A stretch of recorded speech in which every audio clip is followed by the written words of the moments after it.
How's it going? Welcome back to another great video with the majestic host, the Savior. And today we are in for a lucky treat. A little treat. Because today we are going to be talking about Stalker 2, and I'm going to be giving you my Stalker 2 Heart of Chernobyl review. Okay, this is a Stalker 2 early review based on everything that I've played at the event. I'm going to talk about that more later, but I just want to dissect this game just before release because it's very important, because I honestly do think this game has the potential to be Game of the Year. Are you serious? Now, I think the big outlets like IGN and GameSpot and all that kind of stuff, the kind of shills of the industry, they're going to give this a kind of mediocre reception, I believe, because this game is not going to appeal to everyone, okay? This is a targeted game for a kind of hardcore audience, and what I like to say is it's a proper game, okay? This is not a modern day game, and yeah, it's going to be a difficult experience for many. It's going to be similar to Metro, if you've ever played those games. For people who are new to Stalker, I would say, you know, it's like Metro Exodus to a degree, especially with the gunplay. It felt very Metro.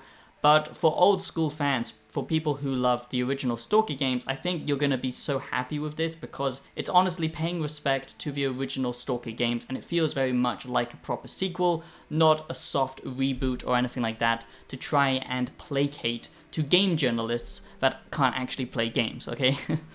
This is the best it's ever felt. Well-executed expansion pack rather than a brand new game. And a beautiful sense of style keeps it clean up, making it feel like a promising first What is attempt. truly a unique and charming action RPG. And I do have to give them major props that they managed to pull this off. They actually got this out, and you know, it's done. You know, even though they're in a crazy situation, and honestly, it's very respectable, and I wish them nothing but the best. But I still do think it's important that we look at this as a piece of media, as an art form. I think it's only fair to look at this critically like that, but I think certain outlets, okay, I'm not talking about normal review channels, okay, I'm talking about certain big outlets, they will love to virtue signal just simply because this is a Ukrainian-based game.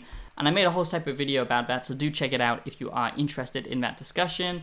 So I managed to play a lot of Stalker 2. I had 2 days access at a press event in Tokyo, the Tokyo Game Show. Luckily there was a booth there and I managed to chat with some of the developers, which was very interesting to me. There was a bit of a wait, but I went back for 2 days on the press access, not for the public, so I managed to get a hefty amount of time playing this game, and today I'm going to give you my Stalker 2 review based on the early stuff. I think it's always important to cover these games early because you can never trust the industry right now when it's full of, you know, one-sided journalism, okay, access journalism, and a lot of people are just going to praise games simply because they want more access, they want more of that money. IGN is a prime example of shilling AAA games, not, you know, really giving respect to AA games and propping up big corporations and companies. And I think that this game is just a huge refresher, okay, because this is an actual game. It's an actual single player game that's finished on release. No. Wait.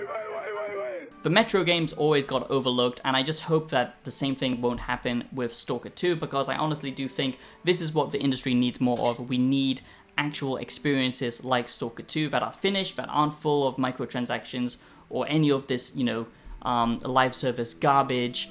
An actual full game ready to play. So let's dive into this Stalker 2 review. I do hope you enjoy this one. If you like early reviews, yearly reviews in which I look back at older games and bring them up to date, and philosophical videos all together, I also have a mini review series held by my co-host. So if you love gaming analysis, philosophical videos, do subscribe, become a wise one. Please do consider subscribing because it does mean absolutely everything to me. I put my heart and soul into this channel, and I love having a discussion with you guys. That's the whole fun of this. And for any trolls or, you know, idiots who want to leave comments, okay, please actually do your research, read the title, understand that this is an early review, okay, and I'm basing this review on the early content. It's not that difficult. And I'm not above criticism, I just want to address my last video because I did see a few negative comments on that because I said that the reviews are insane for Stalker 2. Using emotive language like, you know, this is crazy or this is insane or something that you're excited about, that's not clickbait, okay? Clickbait otherwise has lost all meaning, and I just want to address that. And I do hope you enjoy this one, my wise ones. I'm making this video for my community. If you're new, please do consider subscribing, giving the video a like, because that does actually help the channel. So the first thing I want to address in the Stalker 2 review, the Stalker 2 Heart of Chernobyl review, I've got positives and negatives like I do with all of my early reviews and the yearly reviews, okay? That's how I like to break it down. I don't give you a basic score at the end of the video because it tells you nothing. I just want to clarify, okay? Because I saw some people giving me pushback saying that this is similar to Fallout, okay? Now, obviously this is not Fallout, but my point was this post-apocalyptic experience, okay, is very rare these days, okay? We haven't had a Fallout game in a very long time. We probably won't get one for a very long time, and a lot of people aren't even excited for it anymore because of what's happened to Bethesda. And I saw some pushback saying that this is very different from Fallout. Well, I think you actually need to play this game to realize what I'm talking about, because actually this new Stalker 2 game does have a lot of Fallout DNA in it, and it did remind me more of Fallout, and it did remind me a lot of Fallout because of the random dynamic gameplay in this open world, which I think will surprise people. And surprisingly, they are leaning into more RPG aspects. Now, this is not a full RPG game, but it does have some role-playing mechanics built into it, okay? And I think that is exciting, and there's nothing wrong with comparing these two games because I honestly do think they do share a lot of similarities, and especially this game, okay? Compared to previous Stalker games, perhaps not, but Stalker 2 does give me strong Metro vibes, it gives me strong Fallout vibes. So for people who are new to the franchise, that's what you need to understand. If you're looking for that type of hardcore experience similar to the old Fallout games and the Metro games that have that kind of immersive, almost military sim gameplay to it with the shooting, then you will definitely like Stalker 2. So that brings me on to my first positive of this Stalker 2 Heart of Chernobyl review, and that is choices, okay? Like I said, not a full RPG, but it does have RPG mechanics in it. And the first one is choices. Surprisingly, there's lots of choices to be made in this game. And I'm not saying that there weren't in the previous Stalker games, but I think they really kind of focused in on that to make it more dynamic. And I'll talk about that later because this game is truly a dynamic open world, and a lot of open world games like to say that they are, but actually, you know, that's just a marketing point. But honestly, here, it truly is that way because I see a lot of different interactions with factions, with mutants, all out in the open world, and that stuff is amazing. So choices actually matter. Who you side with, different factions, your reputation with the factions matter. Surprisingly, there's a lot of dialogue in this game as well, which is really nice and refreshing, to be honest, because I expected it to be much more of a linear, you know, kind of you take a quest and there's only one simple outcome to that quest, but it's not like that. Like I said, there's lots of different ways that you can interact with a quest. You can actually fail quests as well, which is very cool. It's not like, you know, there's a restart button at the end of, you know, mission failed if you leave the boundary or something like that. You can tackle these quests in different ways, and there's basically dynamic ways to initiate quests as well when you're out exploring the world, finding different NPCs. You don't always have to solve things the aggressive way, okay? Not just with stealth, but with actually how you tackle the situation, who you talk to, the people you're aligned with, all of that stuff actually matters. So it's not always, you know, guns blazing will solve the situation. So that's very refreshing to me, and I don't think I think a lot of people will be surprised with how much choice and consequences there actually is. Basically, in any given quest, okay, if you perform a certain action that pisses off that faction, that will be actually represented in the final, you know, kind of loot and the gear that you receive. And like I said, the dialogue here is very fleshed out, surprisingly. You know, it's not like a deep narrative game where you have like skill checks or anything like that. I'm not going that far, of course, to say that it's anything like that, but there is still choices to be made, and there's a lot of dialogue to dig into, so you can really find backstories of the people, listen to different, you know, campfire stories, and pick up a quest that way. It's very organic with how they do it, and I think that's really cool. So the next thing I want to talk about is the tactical nature of the gunplay and the different anomalies, okay? So there's so many different anomalies in this, much more compared to the old Stalker games. Carousels, burners, electrical points, sleeping flowers, like, it's pretty insane stuff. And of course the gravity anomalies and all this stuff. So there's a lot of surprises just out in the open world, okay? And I think that's what's going to make this such a special game. Most open world games, okay, basically focus on you. It gives you the illusion that you're, you know, just a part of this world, but actually everything focuses around you. Stalker 2 is very different in the fact that everything is actually happening dynamically, okay? So the open world is actually alive.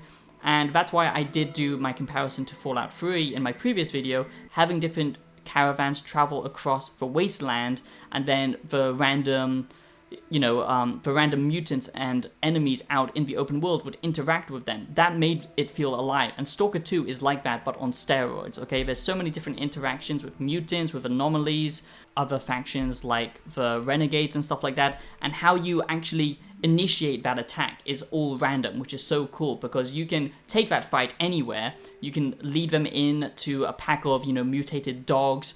If there's anomalies around you, then you can use that to your advantage. So it's all very dynamic, but not just with you, the actual world around you. So you will have different factions, different groups traveling across the wasteland, across this desolate, apocalyptic landscape, okay, which is super cool, and they will randomly interact with, you know, just whatever's going on around them. That's what makes this feel alive and different compared to open world games previously, and especially even other Stalker games. Even though they did have that to a degree, the technology here and the AI is definitely being ramped up, and that's what makes me super excited about this game. That's why I think this is going to fill that Fallout itch that I've had for a long time, and many others like me, even though they are very different experiences, and this is much more tactical, military sim, and survival focused gameplay, because you have to manage your radiation, your food, your hunger, all of that stuff.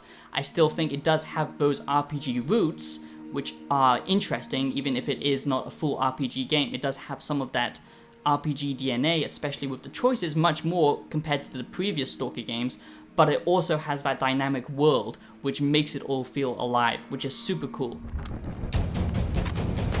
And what do we have a decade later? The Zone, in our image, after our likeness.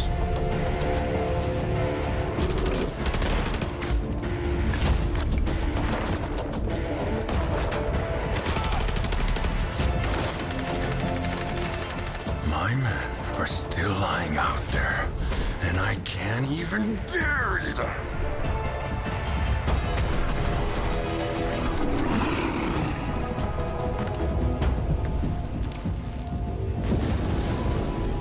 Died in an anomaly, shot by loners, found with a stone around his neck, thrown off a cliff, torn apart by dogs.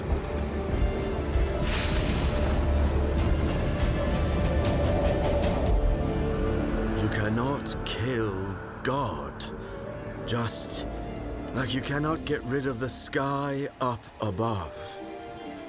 A beautiful field of red poppies, and oh, what's this? Am I in the Wizard of Oz? Have I fallen down the rabbit hole? It's so beautiful, but then you realize something's not quite right, and basically these flowers will almost put a spell on you, okay? You will basically get more and more sleepy the more time you spend there, and eventually you won't be able to wake up.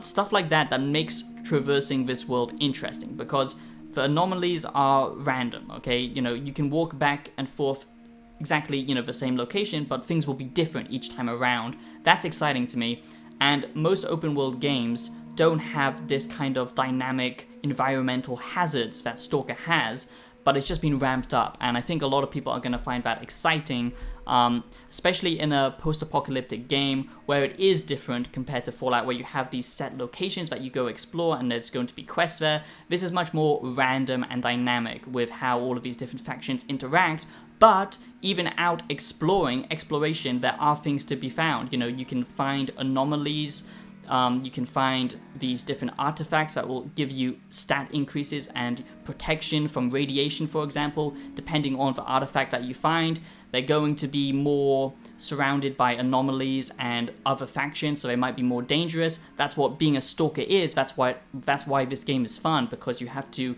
take that risk, and that's why this game is fun, because it always puts you on that edge of risk and reward, which I think is just so fantastic. But without having these set locations like you would in a Fallout game, like I said, it's dynamic, but you still do find quests out in the open world, just randomly talking to different NPCs or seeing an interaction with a different faction. They might actually have quests for you, and I can't be sure if it's curated or if it's all, randomly dynamic, because it feels randomly dynamic, and they do say, with my discussion with the developers, they said that a lot of it is random, but I think some of the quests that you find out in the open world are placed there that you need to kind of trigger, but it just feels so organic. So the anomalies are a big plus, but I want to talk more about the actual combat itself, okay? There's a lot of customization with the guns in Stalker 2, more so than most of your standard shooters. And I like how you can just kind of customize it on the go. If you find a scope for your weapon and it fits, you can just slide that on the go. You can check your weapons, check your actual ammo count, physically do it. It's very much a military sim type experience. Weapons will jam, they will, break and have conditions over time. You do have to manage them. Again, I know a lot of people don't like the comparison, but I honestly do think it does borrow a lot of Fallout DNA as well, and yeah, that's why I love this series. I love both of them for different reasons, but I think fans of both can enjoy this experience, and I'm coming from a huge Fallout fan perspective, okay? Ammo is very limited in Stalker 2, so you really do need to be on the lookout for any type of ammo, and you can't use, whatever ammo for whatever gun, and each gun will react differently. You can't use a shotgun and expect it to hit someone miles off, like maybe in a more arcadey game, like Resident Evil or something like that. They actually have realistic weapon physics and all that stuff, so a lot of people will definitely enjoy that, but coming from casual gamers, I think this is going to be a little bit of a kind of shock, because it doesn't hold your hand. The combat is quick and it's over fast, okay? If you take a bullet to the head, that's it, you're done. The same with the enemies, they aren't bullet sponges, they actually react realistically, and they use a lot of good tactics, good AI in this game, where they flank you, and they try and flush you out, all of this stuff, push you back with grenades and stuff like that. It does remind me of an older game, and that's a good thing, okay, because that's what we need more of. But I think a lot of game journalists and a lot of casual gamers might say that this game is bad simply because it's difficult, and that's unfair. But to me, the combat is exhilarating. It does remind me most of Metro Exodus, if you've played that game before, where, it's over very quickly, and you really have to find cover, you have to dig in, but you also need to be on the move and flank the enemies and stuff like that. Think about it tactically, and really micromanage your weapons, your condition, your ammo, all of that stuff. And I think that's a lot of fun because it makes each encounter very tense. Also, it makes you question whether or not to actually pick a fight, depending on how much ammo you have, and how many enemies there are, the location around you. Everything becomes a tactical decision, which most FPS games like Call of Duty or something like that won't have that aspect, but with this it will. So don't go in expecting that this is going to be an easy FPS Call of Duty shoot everything. This is much more of a tactical slow burn type experience. Now, in this Stalker 2 review, I do want to be fair, so I'm going to balance it out with some negatives. I do think that this game is great, but of course it's not perfect. I have seen some bugs where enemies just kind of don't really recognize where you are, and they just kind of glitch out. Some quests that I saw on the early build did kind of, maybe I just couldn't see where I was supposed to go, but that seemed to be sometimes bugging out. But that was an earlier build that I played last month, so do bear that in mind. That's what this Stalker 2 early review is based on. But I do want to balance it out with some negatives. I think that a lot of the bugs will get ironed out, but there are still bugs being reported for pretty much the release that is going to be final, and that's what I did play because it was still very close to release. I also want to say that I don't really like the fact that you have to manage your hunger in this game. It does have a lot of realistic gameplay aspects to it. I don't think every type of immersive experience game like this needs to have survival mechanics in it. It has a lot of realistic mechanics in it, but then it also has things like managing your hunger, which I find to be rather tedious. Some people will like that, and a lot of people will say that's part of the experience, that's what makes it realistic, but then there are aspects of this game that aren't super realistic, like for example, your gun jamming. For anyone who's actually ever used a gun, it never really works like that, unless if you're literally, unless if you're literally fighting in a swamp, and even then, most guns are reliable. But just like in Fallout, the earlier Fallout games like Fallout 3 and New Vegas, guns and their conditions will degrade very quickly, and it's the same with Stalker 2. Another small negative I will say is some of the quests that you do just meet some of the, kind of side NPCs, and then they don't have a lot of dialogue to them. They aren't big, story leaders of that faction, for example. They will just give you random kind of fetch quests, and of course that's not always interesting. And some of the quest design in Stalker 2, from what I've seen, is very much go here, collect that, bring it back. And I know that is the kind of whole point of being a stalker, but I find like the random quests that I stumble upon and the random interactions in the open world, that's much more engaging compared to just giving you a random fetch quest, which a lot of them are. But the highlight is when you're going towards that quest objective, you will find something new. And, it's been a while since I had an open world game where just stumbling around the open world is actually fun. It's not the same as, like I said before, Fallout, where they have these set locations, but there's always some kind of environmental design going on. There's usually something to discover, new weapons to be found. So if you love that type of looting experience and, finding different gear and all that stuff, you'll definitely enjoy Stalker 2. Oh, I'm giving you such knowledge here, am I not? I do believe that the story is interesting so far. Like I said, I can't really speak on it because I haven't seen the full game as of yet, just played some of it. And yeah, the story does seem to be engaging, and what I love about it is it's not going to be a set story, okay? It's going to be quite different for everyone, and there's going to be different outcomes, like I said, because there is a lot of choice and consequence in this. So that does make me excited for, where the story goes. It's more of a choose your own adventure type experience. If you are enjoying this Stalker 2 Heart of Chernobyl review, please do, like I said, give this video a like. If you haven't done it, it literally takes you 2 seconds compared to hours and hours and hours and hours of making this video, and it would just mean a lot to me, because that's the only way I can actually boost this video. So please do give it a like, subscribe, like I said, if you're new here and you want to be part of the Wise One community. I like to do this as OG YouTube, just have a connection between me and you guys, and not try and make this, some kind of corporate entity. So if you like that approach, please do subscribe. Leave me your thoughts down below, as I do want to know what you think about Stalker 2, and consider dropping a small donation, as I am trying to do this full time, and any support is very much appreciated for a, independent channel that's kind of slowly growing. And in this Stalker 2 review, I am just giving you my honest takes. I always just try and be honest with you guys. That's the most important. But I do try and be objective when it comes to media and just anything, any type of analysis, because this world is very tribal now. Lots of gatekeepers, lots of tribal groups for anything, even in gaming.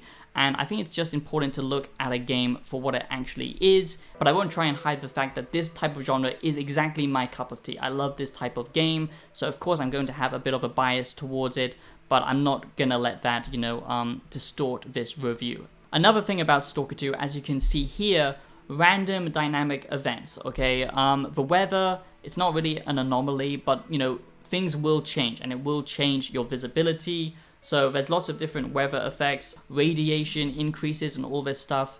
So that's a lot of fun. You do have to worry about radiation in this game, so, keep an eye on that. And I love that type of management system where there is, something that you need to track. And perhaps it's not necessary to have a hunger meter and all that stuff, but still, it does keep you immersed if you like that type of experience. The next thing I want to talk about is the amount of different factions in this game, which is pretty astonishing, to be honest. You know, I think there's going to be at least over 5 different factions, okay?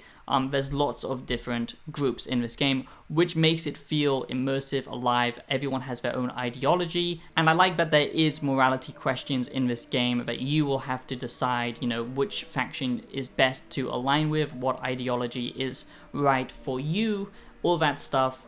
That's very important in gaming, you know, to question yourself, to analyze yourself. Are you going to just be, you know, aligning yourself with the most powerful group, or are you going to try and self-actualize and do, you know, perhaps what you think is the right thing, or are you just in it, you know, for the artifacts and just, you know, getting the best loot and gear possible? There are some moral decisions that you do need to make. I wouldn't exactly say that this is a very philosophical game compared to something like Fallout New Vegas or anything like that, but there are still questions that will make you reflect on your kind of belief system as well when society breaks down. Do we even have morality at that point? Is it just an elusive idea that we create for ourselves because we can create the society, but once it's broken down, do we just become barbaric animals into different tribal groups? This game definitely deals with those themes, which I find very interesting. From what I've seen, there's no NPCs that you can't just wipe out, so you can just be a complete madman and wipe out an entire village if you want to do that type of thing. Or you can try and be the hero and, like I say, try and become like the Ubermensch of the Stalker world and try and be the best version of yourself. Or you could kind of just be in it for, like I said, the loot, for artifacts and all that stuff, double-crossing different factions. The choice is up to you. And I personally think that games like this with a morality ethics in them don't get enough praise, because when games do this right, and I'm not saying it does really have a kind of morality system, but it does have a reputation system, it should help reflect, you know, you. Games like this are important because they do help to, you know, reflect the player and their choices, and it makes you question yourself, which I find very fascinating. So you have many different factions. You have the Renegades, the Clear Sky, Stalkers, Freedom, the IPSF, you know, lots of different mutant types as well. There's a lot of different factions at play here, the Scientists, and basically, if you're a fan of the old Stalker games, you're going to find out what happened to some of these previous factions in this game, which is very exciting for returning Stalker fans. And for newcomers, okay, this might seem a little bit overwhelming, but a lot of them but all of them do feel quite unique and different. Some of them are just random, you know, generic, shoot them, don't ask too many questions, but a lot of them do actually have a lot of depth to them, which I find quite fascinating. And like I said, in the open world, they all randomly interact with each other, and when you take a quest, you really do have to think about how that will reflect on the other faction. You know, in their eyes, you're the bad person, and you can't just rub shoulders with absolutely everyone, which is really good, because there needs to be more consequences in games like this. And like I said, it does make you reflect on your actions and the idea of what even is good or bad. Does that exist, or is it only reflected in that tribal circle? Stuff like that. That's why I think this is quite interesting. The next positive is the amount of enemy variation, okay? A lot of games kind of reuse the same enemies over and over again, but not Stalker 2. And I can't highlight all of the enemy types in this Stalker 2 review, but in Stalker 2 Heart of Chernobyl, you will definitely encounter much more than you did before. There's so many different enemy types, some of them that you will recognize, like the bloodsuckers, humanoid enemies, not just ones that are going to flank you and shoot you, you know, the classic firefight scenario. I'm going to leave that as a surprise, but there are some unique, interesting mutants that you will find, pack of wild dogs. Some of them will be camouflage, big and small. You know, it makes you always on edge because you never know what you're going to encounter, and I love that. I love when there's tons and tons of different mutated enemies to encounter, and, you know, it feels like someone's installed a goddamn mod pack already on this game, because it's not just, you know, 1 or 2 different enemy types. There's lots of different enemy types, and the mutants don't all react the same. They actually react differently, and that's very refreshing in a game like this, because a lot of them, like I said, a lot of big open world games use the same attack animations, all of that stuff. This is, you know, quite different. There's definitely enough variation here to keep you interested, I would say. Another positive is, of course, just the look of this game, okay? The graphical fidelity of this is amazing, but sadly, it is an Unreal game, and if you know anything about that, it means it runs pretty poorly, okay? Now, I didn't actually test this on my own rig. Like I said, I played this on a PC at the event, okay? But I'm pretty sure that anyone who's running this on a PC, you know, medium or high-end, doesn't matter what, Unreal Engine is always pretty bad. It usually has some stutters, so please do be aware of that. That might be the case with this game. Hopefully not. Hopefully it's all polished out. I didn't see any massive FPS dips or anything like that, but still that is something to be aware of. But graphically, this game is stunning. It's very photorealistic. I wouldn't really say it has a unique art style, which is a little bit sad, I would say, because I don't want games just to focus on raw graphics. It means they won't have staying power in the next 20 years or something when we're all inside of games or whatever. It needs to have more of an art style. I don't really think this has a strong art design to it, but graphically speaking, it is very beautiful currently at this time. And the sound design, Jesus, okay, that's what we need, okay? Realistic gun immersive sounds, you know, depending on where you are, it will react differently, it will sound differently. If you're in a big open space, you will hear the gunshot rattle off for miles. If you're in a closed space, you're going to hear that kind of reverberate around the area, especially madmen like me who absolutely love attention to detail. You don't just, you know, there's no animations when you eat something in something like Starfield or a Bethesda game, but here everything has animations, it looks detailed, it looks great, and it's very fluid. Another small negative I will say is the UI design can be a little bit finicky, especially maybe for console people. I think it will be a little bit finicky, and if you're not a fan of micromanagement, you're definitely not going to like this. It does remind me to a degree of Resident Evil with its micromanagement systems and its loot system. You don't have a lot of space. You can, you know, upgrade that, but basically you are limited on what you can carry. You will have to make decisions on, you know, choosing one gun over the other, and there's lots of different weapons to play around with. Like I said, so much customization with the guns, so many different modifications you can make to the gun. You know, you can literally equip a mini shotgun barrel to a sniper rifle, so you have some protection, long range and short range, but they do have trade-offs. If you do equip a scope to a weapon, it might make it a little bit more slow and sluggish to use compared to something that doesn't have a big scope attached to it. And the other thing that I want to mention, a big positive, is just the atmosphere, okay? A game isn't anything without atmosphere. A lot of reviewers don't ever talk about this, but honestly, for me, it's one of the most important things. One of the reasons why I love Fallout so much, keep going back to that game, simply because of the atmosphere.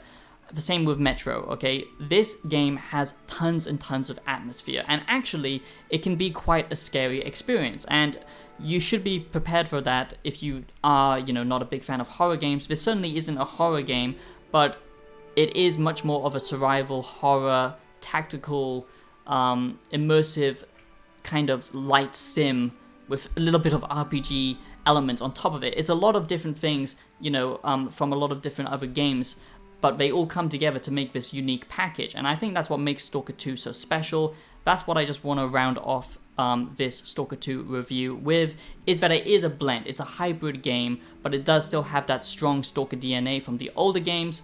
It hasn't been completely rebooted. It is a hardcore experience, but there are ways to customize your experience, like turn off the HUD. There's different difficulty options if you do want a more friendly experience, but either way, on normal difficulty, this is going to be a difficult game. It has that palpable atmosphere of dread and, you know, exploration, which I really like, and it can be scary at times, especially at nighttime. So is Stalker 2 worth playing? Should you buy Stalker 2? I honestly think yes, you should if you are a fan of this type of experience. It does have a few bugs that it needs to be ironed out, but honestly, I think Stalker 2 is worth playing. And yeah, I do hope you enjoyed this Stalker 2 review. I'm excited to be playing the full version as well. So let me know what you think, and I'll be seeing you guys in the next video. Like I said, subscribe if you're new, like the video, all that jazz. Thank you for watching. Peace out.